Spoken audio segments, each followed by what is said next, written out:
ఇక్కడ మీరు రెండో రకమైనటువంటి లవ్ జిహాద్ గురించి మాట్లాడారు. ఏంటి అంటే నార్మల్గా సూట్ కేసుల్లో ఫ్రిడ్జ్లో పెట్టడం మాత్రమే కాదు, అమ్మాయిని పెళ్లి చేసుకుని అమ్మాయితో పిల్లలు కండం, ఇది కూడా లవ్ జిహాదే, మన సంస్కృతికి దూరం చేస్తున్నారు అని చెప్పేసి. కానీ ఇక్కడ చాలా మంది మాట్లాడే విషయం ఏంటి అంటే దీన్నే అది ఒక ప్యూర్ లవ్ కదా, ప్రేమ కదా. ఎందుకంటే ఈ మతంతో సంబంధం ఉంది. ఒక అబ్బాయి ఒక అమ్మాయి ఇద్దరు లవ్ చేసుకున్నారు, పెళ్లి చేసుకున్నారు, వాళ్ళు సుఖంగానే ఉంటున్నారు. పోనీ ఏ మతం అయితే ఏముంది, ఈ మతం నుంచి అడిపోవడం చేత మీకు పోయేదే ఉంది అని చెప్పి మాట్లాడే వాళ్ళకి దాన్ని జిహాద్గా చూస్తున్నటువంటి ఇప్పుడు మీరు మాట్లాడారు కదా, సమాధానం ఏం చెప్తారు? దీనికి ఒక కథ చెప్తా అండి. ప్లీజ్. ఒక అన్నదమ్ములు ఉన్నారు, రామ్ ప్రసాద్, శ్యామ్ ప్రసాద్. రామ్ ప్రసాద్కి పెళ్ళైంది, 2 పిల్లలు. శ్యామ్ ప్రసాద్కి పెళ్ళైంది, 2 పిల్లలు.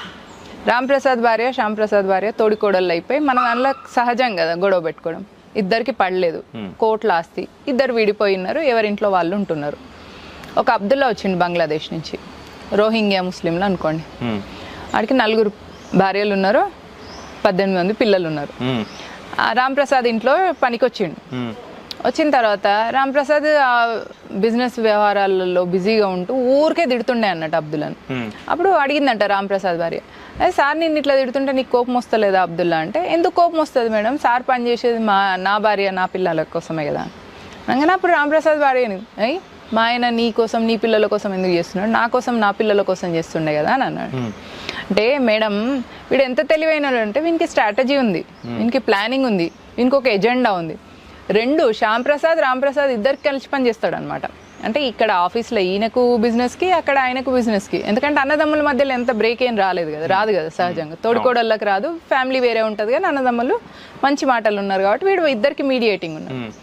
చెప్తున్నాడు, రేపు నాకు 18 మంది పిల్లలల్లో నాకు 9 మంది కొడుకులు ఉన్నారు, ఎవరో ఒక కొడుకు ఎవడో ఒకటి నీ కూతుర్ని లైన్లు ఇస్తాడు, లవ్ జిహాద్ అని మీరు మొత్తుకుంటారు, పోతాడు.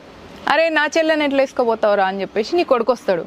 నీకు లింగులు ఇట్టుకోమనుకుంటా ఒకడే కొడుకు, నాకేమో 8 మంది కొడుకులే. వీళ్ళు వాళ్ళు కొట్టుకున్నప్పుడు తప్పిపోయి నీ కొడుకు చచ్చిపోయిండే అనుకో, నీ కూతుర్ని వేసుకుంటే 50% వస్తే నీ కొడుకు పోతే 100% వచ్చే. 1.